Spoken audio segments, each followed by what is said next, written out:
Well, tonight, the President of the United States said he would break the law to win re-election. That is the essential headline of the night. The President of the United States is willing to violate the law to win his re-election. And in an interview with ABC's George Stephanopoulos, President Trump was asked if a foreign government offers him information on his opponent, will he accept that help from a foreign government or a foreign national? Will he call the FBI? President Trump said, "You don't call the FBI." Those were his exact words. "You don't call the FBI." That's what he said. He also said, "I think I'd want to hear it." Those were his exact words. "I'd want to hear it," meaning he'd want to hear exactly what the foreign national or foreign government was actually illegally offering him. Here's what federal law says about this. It says, it shall be unlawful for a foreign national directly or indirectly to make a contribution or donation of money or, this is the important part, other thing of value, or to make an express or implied promise to make a contribution or donation in connection with a federal, state, or local election.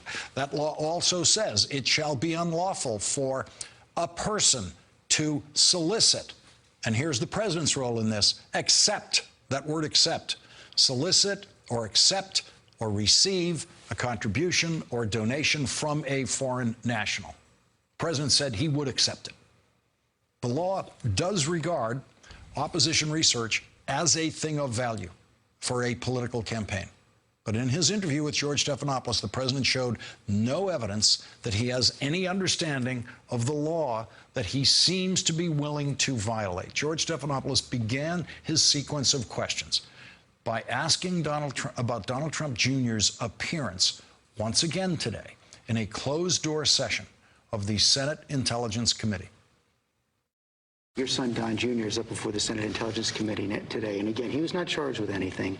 In retrospect, though, by the way, not only wasn't he charged, if you read it, with all of the horrible fake news, I mean, I was reading that my son was going to go to jail. This is a good young man, that he was going to go to jail. In June of 2016, just months before the election, Don Jr. received an email from a business associate promising dirt on Hillary Clinton from the Russian government. Don Jr.'s response, "If it's what you say, I love it." The conversation led to a meeting in Trump Tower that included the president's son, his son-in-law, Jared Kushner, and a Russian lawyer. Don Jr. insists nothing came of it. And special counsel Robert Mueller concluded there was not enough evidence to charge a conspiracy between the Trump campaign and Russia. And then the report comes out, and they didn't even say, they hardly even talked about it. Should he have gone to the FBI when he got that email? Okay, let's put yourself in a position. You're a congressman. Somebody comes up and says, "Hey, I have information on your opponent." Do you call the FBI? I don't think coming from Russia, you do. I've seen a lot of things over my life. I don't think in my whole life I've ever called the FBI. In my whole life, you don't call the FBI. You throw somebody out of your office. You do whatever. Al Gore got a stolen briefing book. He called the FBI. Well, that's different. A stolen briefing book. This isn't a stolen. This is somebody that said, "We have information on your opponent." Oh, let me call the FBI. Give me a break. Life doesn't work that way. The FBI director says that's what should happen. The FBI director is wrong. Your campaign this time around, if foreigners, if Russia, if China, if someone else offers you information on an opponent, should they accept it or should they call the FBI? I think maybe you do both. I think you might want to listen. There's nothing wrong with listening. If somebody called from a country, Norway, "We have information on your opponent." Oh, I think I'd want to hear it. You want that kind of interference in our elections? It's not an interference. They have information. I think I'd take it. If I thought there was something wrong, I'd go maybe to the FBI if I thought there was something wrong. But when somebody comes up with Oppo research, right? They come up with Oppo research. Oh, let's call the FBI. The FBI doesn't have enough agents to take care of it. But you go and talk honestly to congressmen. They all do it. They always have. And that's the way it is. It's called Oppo research. Here's what FBI Director Christopher Wray said about that last month. I think my view is that if any public official or member of any campaign is contacted by any nation state or anybody acting on behalf of a nation state about influencing or interfering with our election, then that's something that the FBI would want to know about. Leading off our discussion tonight, Chuck Rosenberg, former senior FBI official and former U.S. attorney. He was also former counsel to Robert Mueller at the FBI and now hosts the MSNBC podcast, The Oath. Also with us, Frank Figliuzzi, a former FBI assistant director for counterintelligence. And Rick Stengel is with us. He's a former undersecretary of state in the Obama administration. All three are MSNBC analysts. And Chuck Rosenberg, let me start with you. President Trump said tonight, if they have information, I think I'd take it. At that point, he was referring to Norway. Is it okay to take the information if it comes from Norway? It is not okay to take it from Norway, from Ireland, from Canada, from Russia, from China. Name a foreign country, Lawrence, it's not okay. And by the way, this is not really a close call. You know, in the universe in which we live, in the real universe, there are bad ideas and then there are incredibly bad ideas. And an incredibly bad idea is to take information from a foreign national. Federal law prohibits it, and I'm sure Frank Figliuzzi will tell you it's also a really bad idea because it is the start, it is the beginning of a foreign influence operation. And so one thing we can be sure of, Mr. Trump did not read the Mueller report. In fact, in the Mueller report, they spend a lot of pages and a whole bunch of ink discussing why this is not okay. Now, in the end, in the Mueller report, they say we may not be able to charge the Trump Tower offer of information under federal criminal law, but nowhere do they say it's okay. It's not okay, Lawrence. And here's the president saying he would accept it, and I just read the law that makes accepting it illegal, as well as it's illegal for the foreign national to offer it. I want to isolate something in particular the president said, and this is President of the United States as mob boss, talking about his own personal notion of when you call the FBI and why he in his entire life has never called the FBI. And let's all remember, this is somebody who operated casinos in Atlantic City. This is someone in the commercial real estate business in New York City, where the FBI has actually had a lot of investigative leads over the years. Let's listen to the president talking about why you don't ever call the FBI. I've seen a lot of things over my life. I don't think in my whole life I've ever called the FBI. In my whole life. You don't call the FBI. Frank Figliuzzi, what does that sound like to you? Sounds like a capo in La Cosa Nostra saying we take care of things in this thing of ours. We don't get anybody from outside involved. We don't talk to the feds. That's what it sounds like to me. Lawrence, I want to focus on something the president said, which is it's okay to listen. It's okay to listen if you're offered some as he calls it, research oppo from a foreign nation. Here's what's wrong with that notion from a counterintelligence perspective. The moment you agree to sit down and listen, the moment they agreed to sit down at that Trump Tower meeting and listen to dirt being offered on Hillary Clinton, they are owned by that foreign power. That is the recruitment operation. You don't have to accept it. You don't have to receive it. Yes, you just cited the law, and those are statutory elements for a crime. But on the counterintelligence side, the second you sit down and agree to do something shady, they own you. And I'm more convinced than ever over what we've heard from the president over the last 24 hours regarding CIA not being able to, he wouldn't allow CIA to recruit the half-brother of Kim Jong-un. He doesn't believe anything's wrong with taking oppo research up to and including the next election. I'm more than convinced than ever that this president may well be owned or will soon be owned by the time the 2020 election is over. Rick Stengel, you're the only one among us who has worked on a presidential campaign. You worked on the campaign that came in second for the Democratic nomination in 2000, Senator Bill Bradley. You're working on that campaign. You get a call from a Russian or from someone in Norway or North Korea, some source saying, we have some information on Al Gore, we have some information on your opponent. What do you do?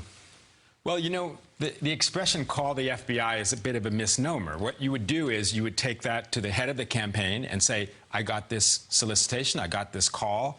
You would then call the Federal Election Commission. There is a whole range of activities that pretty much anybody in a domestic American campaign knows that you can't do that kind of thing. So you would certainly alert the other people in the campaign to it, and then you would call the Federal Election Commission. The president tonight is saying everyone does it. He's saying every member of Congress would do it, which means every Republican member of Congress must now tell us how many times they have done this. Well, that would be good to know. I mean, what he doesn't seem to understand is that the law is meant to restrain some impulses that we have. His impulses is that he would do anything. He would talk to the devil in order to defeat his opponent, which also wouldn't be legal. And by the way, the only time he didn't even call the FBI when he fired the head of the FBI. Yeah, well, Chuck Rosenberg, the one time he did call the FBI is when he wanted the FBI to go easy on Mike Flynn.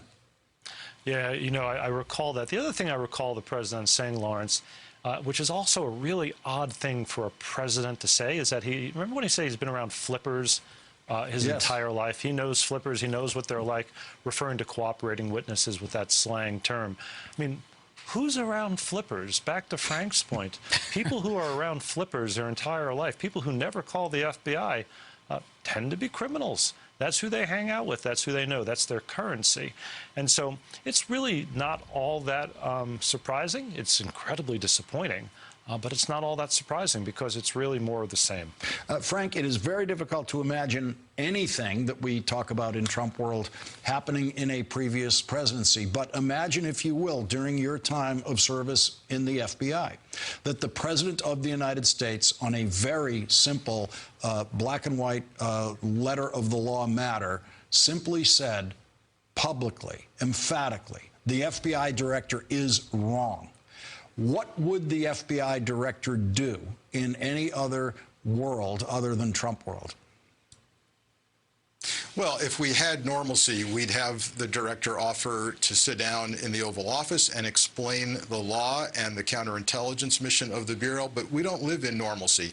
We might even have an FBI director come out and say, I want you to understand, public and Congress, everyone needs to know we're on the same page here. You call us, and here's why. But we don't live in normalcy. So what's going to happen? Likely nothing. Why? Because of fear that the attack on the institution of the FBI has now reached the point of a personal attack on Trump's own hand-picked director. The Republican director of the FBI that Trump picked is now being personally attacked. We've hit the end of the spectrum in terms of attack on the institution, and it's about time that the public stood up and said, that's enough. That's enough of attacking people who are simply trying to protect the country. Chuck Rosenberg, you were once counsel to the director of the FBI, who was then Robert Mueller. You're at home, you're watching TV, you watch the President of the United States say the FBI director is wrong. You pick up the phone, you call the FBI director and advise him to do what? Wow, tough question. I think in this case, Chris Wray has said everything he needs to say. He just happened to have said it a month ago. I mean, it's awfully tempting to come out every time the president says something that's wrong and rebut him. But then Chris Wray would be doing nothing else in his job other than rebutting the president. The law is clear. The director of the FBI was clear when he testified before Congress about the law. The men and women in law enforcement and the intelligence community know what's required. Rick Stengel explained to us that people who work in serious campaigns know what's required. I'm not sure I would tell Chris Wray that he needed to say something else, and I don't expect that he will. He was perfectly clear. Chuck, what about the Attorney General? Well, right. So the Attorney General is in a different and a more political position. I would hope at the very least, to Frank's point, that the Attorney General would sit down with the President and say, Mr. President, if this is your understanding of the law, then your understanding is flat out wrong. I don't know that he will, but somebody ought to advise the President, because if others are taking advice from the President on this point, they're also going to find themselves in trouble. Joe Biden tweeting within the hour saying, President Trump is once again welcoming foreign interference in our elections. This isn't about politics. It is a threat to our national security. An American president should not seek their aid and abet those who seek to undermine democracy. Rick, aiding and abetting. And you know what else this was, Lawrence? This was a signal to Russia, because you know who would have opposition research on the Democratic candidates and Joe Biden in particular? Russia. What Trump was saying is, look, I will welcome this information. I will suborn the law. I will undermine the law to defeat my opponent and work with a hostile foreign power that's trying to undermine our democracy. That's what I'm going to do. And Chuck, to that point, Donald Trump has committed so many of the violations of norms and possibly violations of laws publicly by saying during the campaign, Russia, if you're listening, give us the emails. This seems to be another one of those instances where Donald Trump publicly declares a willingness to violate the law, and he seems to believe that there is protection for him in doing this stuff as long as he does it publicly and on TV. Yeah, although ignorance is never a defense of the law, Lawrence, as you well know. And so the fact that the president doesn't know the law, misstates the law, and violates the law is really not going to help him. What's going to help him, quite frankly, is existing Department of Justice policy, which says you can't indict a sitting president. I mean, in an odd way here, we have the president telling the truth. I would take it. I wouldn't call the FBI, and everybody does it. I don't know about that last part. I don't think everybody does it. But the first two parts, I would take it. There's nothing wrong with it. It really is a window onto his soul. Joining our discussion now is Democratic Congressman Raja Krishnamurthy. He's a member of the House from Illinois. He's also on the House Oversight Committee and Intelligence Committees. Adding her voice to our discussion is Jennifer Rubin. She's an opinion writer at the Washington Post and MSNBC contributor. And Congressman, I want to get your reaction to what the president said today. He said in his interview with George Stephanopoulos, I think I'd take it. And what he was talking about was help from a foreign power or a foreign national to win re-election. It was astonishing. I mean, he contradicted not only his FBI director, but today in our intelligence hearing, even Fox contributor Andrew McCarthy said he wouldn't take such a meeting with a hostile foreign power.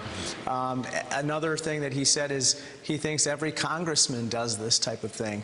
I can say for a fact I have not yet met a single member of Congress who would accept opposition research from a foreign power, not even from Norway, which he kept talking about in that interview. But this is all ludicrous. Congressman, what about Republican members of the House? Their president tonight said that they all do this. They would all be willing to do this. Do you expect them to come forward and say, no, we don't do this? Well, again, I haven't met a Republican member of Congress who privately or publicly has said anything like this. But if somebody is out there who actually does this type of thing, I would like them to step forward and tell us that they do, or someone else to tell us, because I would assert that this is illegal. You know, there's a campaign finance law that says that you cannot accept anything of value from a foreign power. Now, one of the reasons that Robert Mueller did not charge members of the Trump campaign with this campaign finance violation is because he said that they did not know that it was wrongful or illegal to accept such information. However, now I don't think anybody can say that they have such ignorance of the law with regard to this campaign finance rule. And so I think at this point, I hope that every elected official and candidate for office out there in America does not do what the president says that they should do, and instead goes to the FBI as Chris Wray advises them. Jennifer Rubin, is it possible that the president's interpretation, I won't say reading because I think we all know he's never read a word of the Mueller report, but his interpretation of the results of the Mueller report is he got away with everything, and he's continuing to get away with everything in that that's described in that report, which means he can do it again, and he can do it as directly as he stated to George Stephanopoulos tonight. He's willing to do it. I think that's exactly right. That's what his mantra is. No collusion, no obstruction. He's done nothing wrong. He claims to have been exonerated by the Mueller report. We know that's not true. We know there's substantial evidence of obstruction, but in Trump's mind, he has gotten a clean bill of health. And this is the problem with not taking swift congressional action. This is the problem with Mr. Mueller not coming out to explain the contents of the report on the assumption that Americans actually read a 448-page 100-page report, which they don't. And I think we are in dire need of hearings, and maybe we'll get them now, with direct witnesses, Mr. McGahn, Hope Hicks, and others that explain and explicate the crimes that this president has committed. I must say, this episode has also left me scratching my head a bit. Why didn't Mr. Mueller find that the president had violated this campaign finance reform? It seems pretty obvious that he knows what he's doing. He is seeking help from a foreign power, and ignorance of the law is not really an excuse, as Chuck has said. So wouldn't it have been better, perhaps, for all concerned if Mr. Mueller had found and had pointed out that the President of the United States, an unindicted co-conspirator, by the way, with Mr. Michael Cohen, his former lawyer, did in fact break the law? Chuck Rosenberg, take that one and thread the legal needles for us the way you interpret Robert Mueller did on those issues that Jennifer was just talking about. Yeah, good question. In fact, the Mueller team spends quite a few pages on this very issue. For those who don't want to read all of the report, start at page 184. I think that's where the discussion is most important. So the Mueller team says a couple of things, Lawrence. They say, number one, willfulness is hard to prove in this case. And by the way, that's always true in white-collar cases. Willfulness is always hard to prove. Much easier in a bank robbery than in a tax fraud. And second, they talk about the difficulty of establishing that the information that was to be passed at the Trump Tower meeting was, quote unquote, a thing of value. And so without getting into the legal weeds here, there is a lot of thought and a lot of consideration given to whether what happened at the Trump Tower meeting is a violation of federal criminal law. My reading is that it is. But I understand why the Mueller team was being careful. And folks who want to see the reasoning can just start at page 184, read 3, 4, 5 pages, and you'll see exactly what they're getting at. But Chuck, one little follow-up to what Jennifer said. If you were making this case again on the re-election campaign, there would be no issue of ignorance of the law that could possibly survive, and it would seem to me it would be much easier to clear the intent threshold, especially after you heard the president tonight. Yeah, I think that the president probably took care of the willfulness element for everybody tonight. Yeah, and everyone working on his campaign.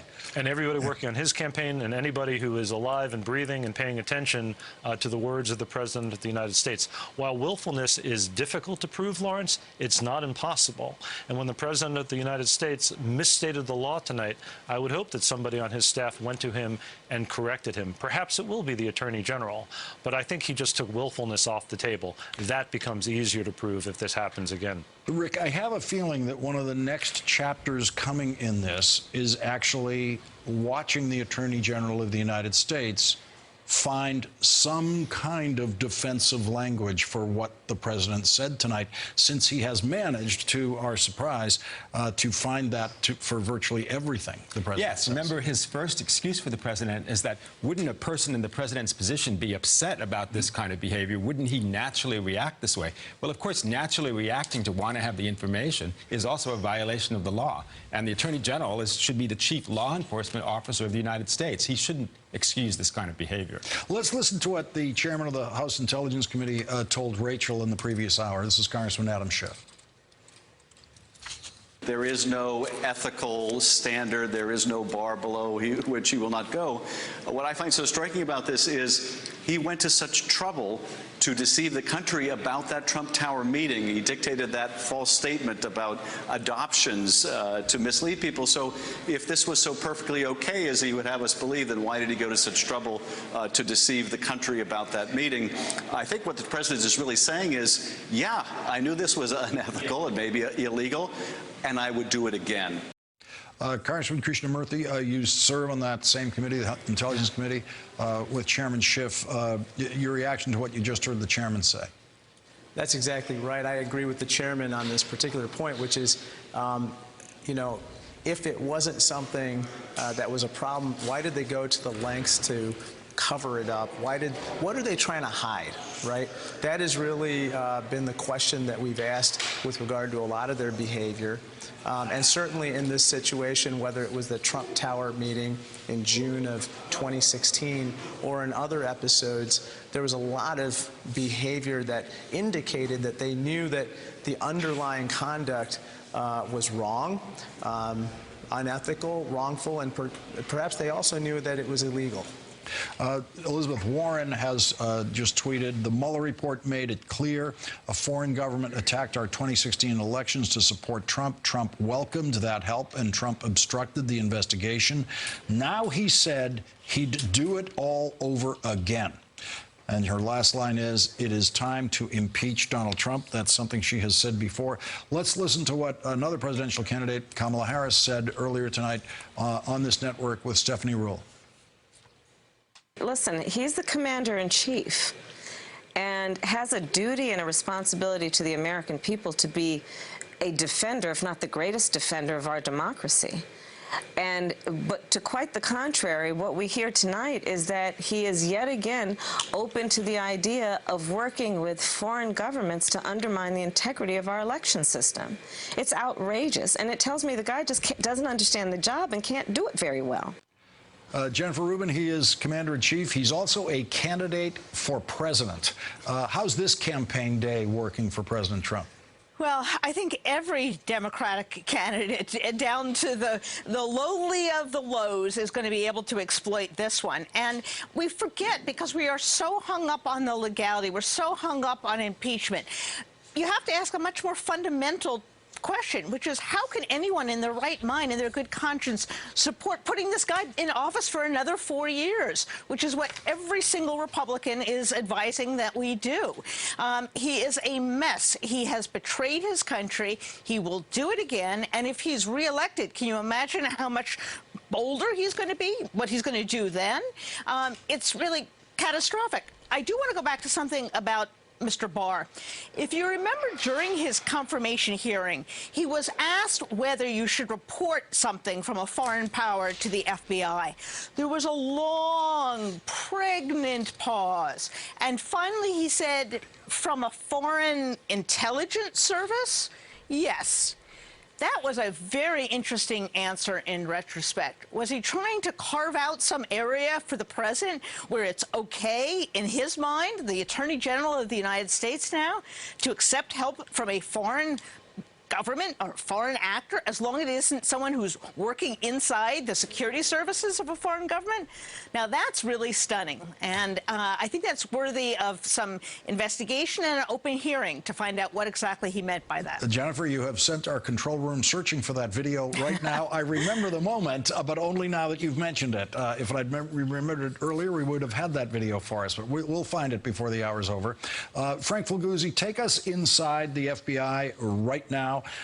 And let's not for the moment consider what the director might or might not do publicly, including, by the way, the possibility of resigning, which in previous administrations there was such a thing as the honorable resignation if the president crossed a line like this with someone's department. But inside the FBI, what should Christopher Wray do? What should the agents in the FBI who hear the president, who's at the top of their organizational chart, saying the FBI director is wrong, I am willing to commit a crime, how should the FBI and FBI agents react to that? What should they be thinking about in terms of what this president is capable of? So first, I know that Christopher Wray is a respected leader internally, and I think what we're probably will hear from folks in the rank and file is that he'll likely send a message to the troops. He might do it as soon as tomorrow, and it'll be a couple of paragraphs in an all-employee email that says, look, we got to do our job and keep our head down. Here are the laws and the counterintelligence concerns regarding accepting data, money, a thing of value from a foreign power, and no matter who has a different opinion and what level that person is at, our job is to enforce the law and protect the nation from foreign adversaries, and we're going to do that every single day. I think we'll see something like that from him internally.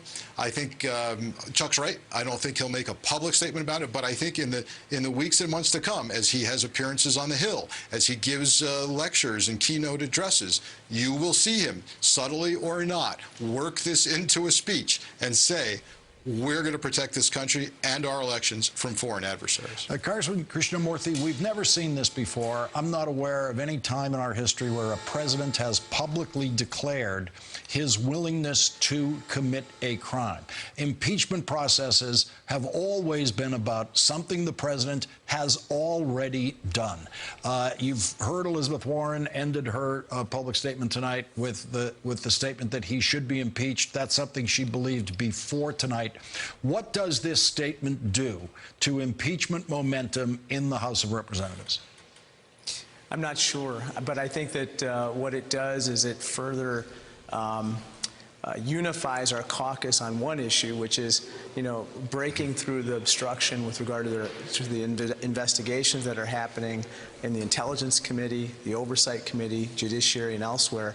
One thing which we didn't touch upon today was actually in the Oversight Committee, we held Mr. Barr and Mr. Ross in an unrelated matter in contempt of Congress.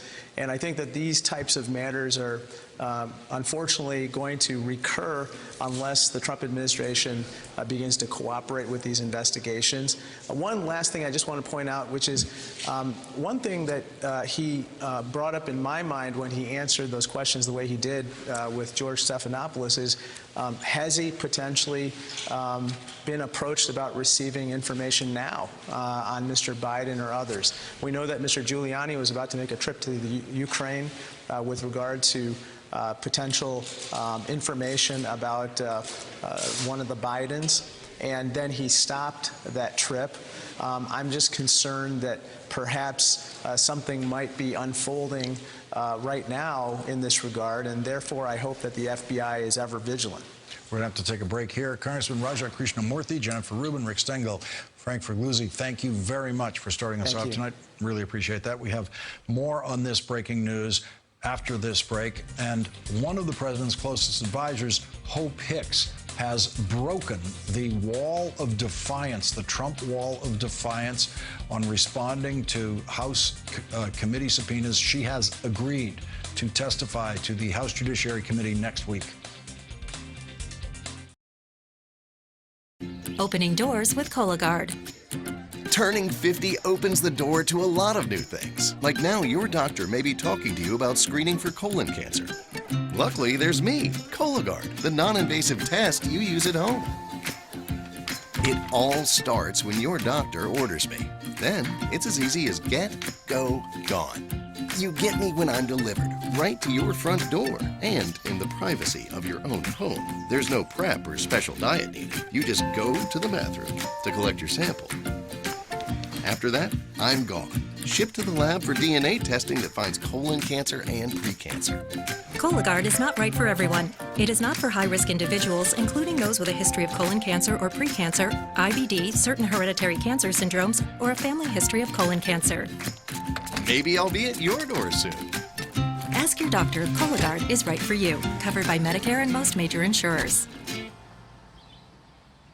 So recently, my son's band was signed by a record label. A record deal? Unbelievable. Why Blake and Chris chose Verizon. Whenever we're about to get on a stage for a huge audience, I always give my dad like a FaceTime kind of moment before we do our thing. You see the crowd, you see the emotion. You know, he has that experience for the first time with me, and it's really important to me. I created a rock star. The network more people rely on gives you more. Like unlimited with Apple Music included. An iPhone XR on us when you buy the latest iPhone.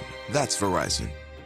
Well, my rough and bumpy skin is on the back of my arms. Nothing I've ever tried worked. Gold Bond Rough and Bumpy Skin Therapy exfoliates, smooths, softens, reduces bumps 74%. I have nice, smooth skin because of Gold Bond. Ultimate Lotion, Ultimate Skin. In the last hour, a New York federal judge sentencing Cohen to 3 years in prison. We're following a number of fast-paced developing stories this morning.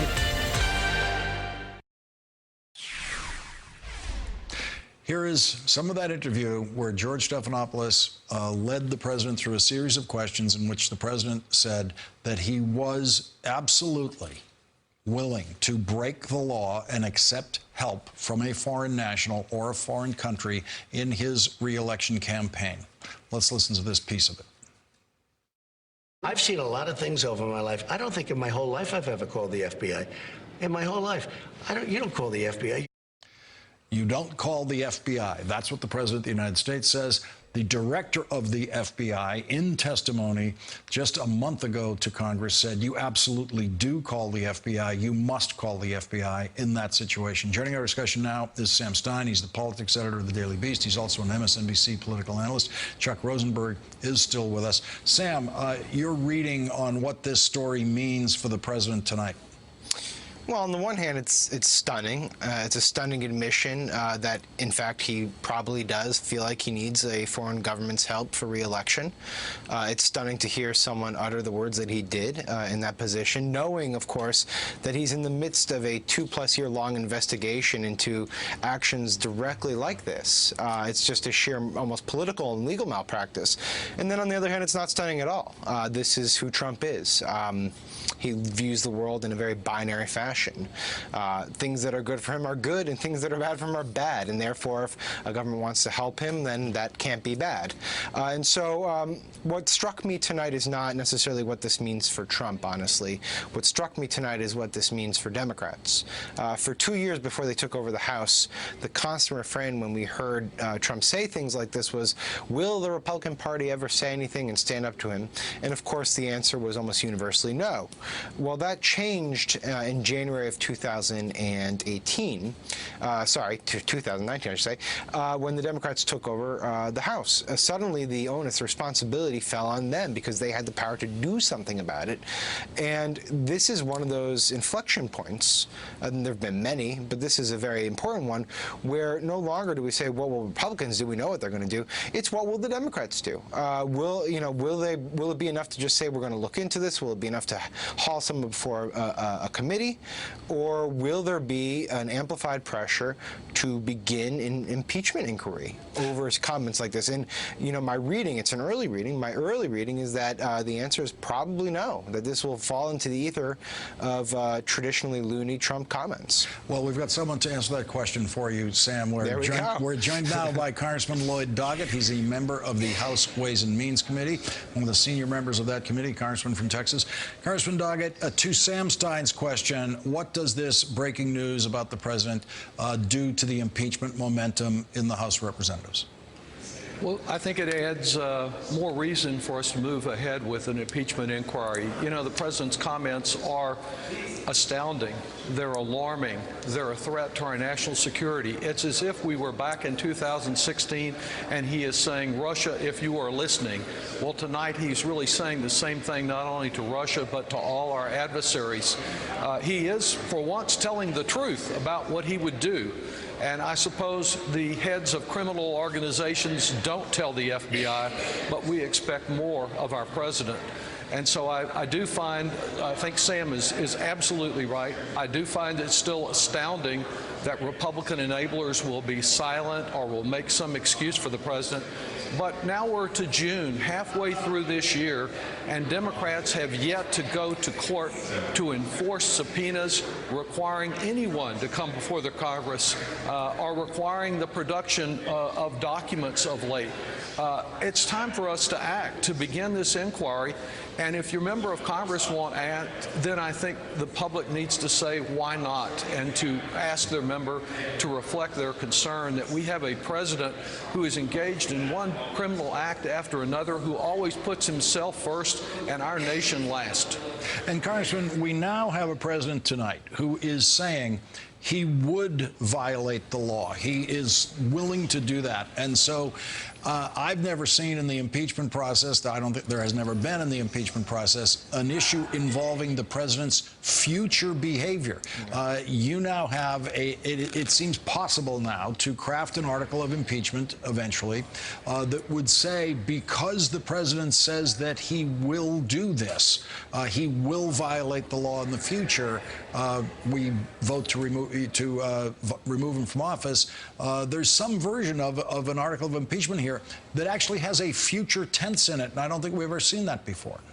Lawrence, I think that's right. And of course, we need an impeachment inquiry to perhaps narrow it down a bit, because when you look at all the criminal wrongdoing that is apparent here, it would be an encyclopedic impeachment document.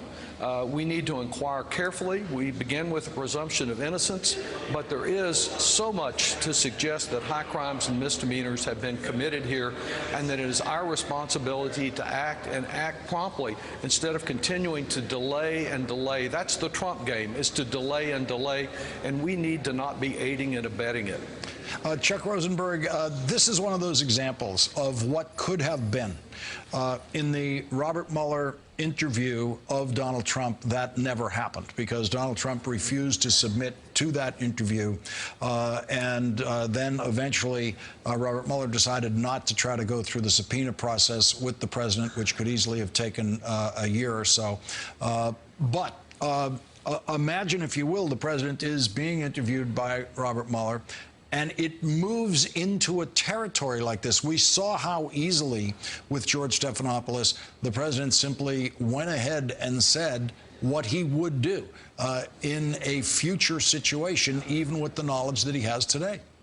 Yeah, this seems to be a good illustration, Lawrence, of why the president's personal lawyers probably were very much opposed to having him talk to Mr. Mueller and to Mueller's team. The president is a free speaker. He just sort of wanders down paths. He doesn't give much thought to the truth, and he doesn't give much thought to what he's said previously.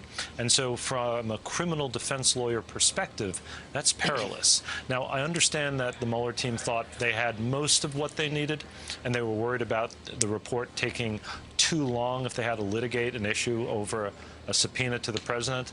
But this does illustrate, as you note, why you want to sit down with the subject of the investigation and talk to him. You want to hear in his own words what he was thinking. Today, he told us. I just want to read for the audience one more time what the law actually says about this. It says, it shall be unlawful for a foreign national directly or indirectly to make a contribution or donation of money or other thing of value, or to make an express or implied promise to make a contribution or donation in connection with a federal, state, or local election. The same law makes it against the law for a person to accept such a thing. And Sam Stein, President Trump said tonight he would accept that. He would violate the accept portion of that law. There's no other moment in our historical record of a president saying that he was willing to commit a crime, willing to violate a law. What law would the president have to announce he's willing to violate for the House to start to take action against him? I think that's a better question for your other panelists here, the distinguished congressman. What I will say is... Congressman Doggett is all ready to go to impeachment, so he's not one of the Democrats who's waiting for more. Well, I will say this, and this was mentioned on your previous panel. One of the things that the president and his team pointed to when this was first being litigated after the 2016 election was their lack of familiarity with campaign finance laws and laws in general. And that served them well in that capacity. I believe Mueller referenced that, in fact, with Don Jr. Now they don't have that excuse. They know that the letter of law outlaws this type of behavior. And beyond that, they are living in the political outcome of having engaged in this type of behavior. There's been a 2-year-long scandal and an investigation by several congressional committees and a special counsel's office into this type of flirtation with assistance from a foreign power. So it's mind-boggling, like I said, that he would do it again. But like I said, also, it's almost expected at this juncture. This is who he is. Chuck mentioned that, maybe Trump is someone who will be comfortable saying mistruths. In this case, I happen to think that he was being completely honest. He doesn't see anything ethically wrong with accepting the assistance of a foreign power, and he wonders why other people don't see the world that he does. I will just note there is one historical parallel. We've talked about this before. Al Gore received the stolen George W. Bush campaign debate prep book. They got it in the mail, and the first thing they did when they got it in the mail was alert the FBI. So there is a historical precedent for doing something right in this situation. Trump clearly does not either know the history or doesn't care for it. And in the interview, George Stephanopoulos made that point. The Al Gore example to President Trump, that didn't slow him down a bit. We have to squeeze in a break here. Congressman Lloyd Doggett, Sam Stein, Chuck Rosenberg, thank you all very much for helping us cover this breaking news. Appreciate it. Thank you.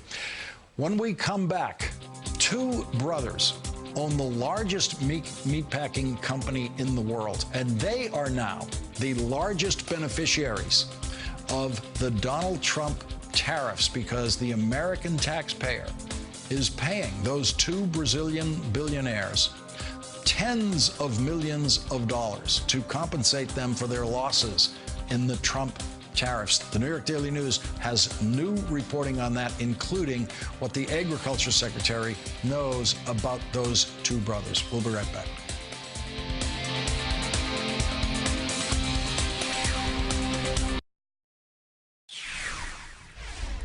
As promised, the control room has found that video from William Barr's confirmation hearing that Jennifer Rubin alerted us to, reminded us about earlier in this hour. When William Barr was asked if a campaign should go to the FBI if they are offered information from a foreign government, President of the United States tonight said, no problem. If a campaign is offered something from a foreign national or a foreign government, the campaign, and if it's the Trump campaign, they will absolutely take it. Those are his words. I'll take it. He would accept it, which the law says, as we've repeatedly shown you in this hour, is against the law. Now, to that moment in William Barr's confirmation hearing when he was asked that question, let's listen to this.